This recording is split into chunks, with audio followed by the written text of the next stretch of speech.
Hi అండి. రణపాల మొక్క గురించి చాలా కాలం క్రితం నేను ఒక వీడియో పెట్టాను.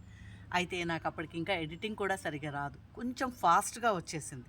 సరే ఫాస్ట్‌గా తీస్తే ఎలాగండి అన్నారు. సరే అందుకని మీకు ఇప్పుడు మళ్ళీ చూపిస్తున్నా. అయితే ఆ తర్వాత ఈ మొక్క పోయింది మా పెరట్లో. మళ్ళీ చిన్న పాట్‌లో పెట్టి దీన్ని మీకు చూపించడం జరుగుతోంది. ఇది రణపాల మొక్క అండి. కొంతమంది అవునని, కాదని కూడా చెప్తున్నారు. కానీ ఇది రణపాల మొక్కే.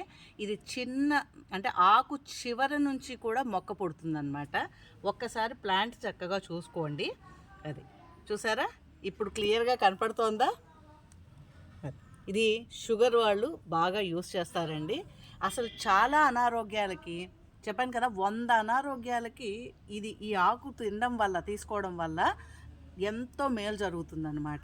కాబట్టి ఒకసారి ఇది చాలా చిన్న మొక్క ప్రతి చోట అంటే ప్రతి నర్సరీలో కూడా అవైలబుల్ అవుతుంది. మీరు ట్రై చేయండి ఒకసారి. ఒక చిన్న మొక్క తెచ్చి, ఒక ఆకు తెచ్చి పెట్టుకున్నా సరే ఇలా ఆకుకి మొక్క వచ్చేస్తుందన్నమాట. చూసారా? అలాగే చాలా రకాలైన పేర్లు చెప్తున్నారు. చాలా రకాలైనవి. అట్లాగే ఒకే ప్లాంట్ 2, 3 రకాల ఆకులతో కూడా ఉంటుందండి. ఒకసారి గమనించుకోండి. సహజంగా స్నేక్ ప్లాంట్ అంటారు. స్నేక్ ప్లాంట్‌లో కూడా చాలా రకాలున్నాయి. అంటే వాటిని మోడిఫై చేసినప్పుడు అవి మారుతూ ఉంటాయి. కాబట్టి ఒకసారి గమనించుకోండి. Thank you.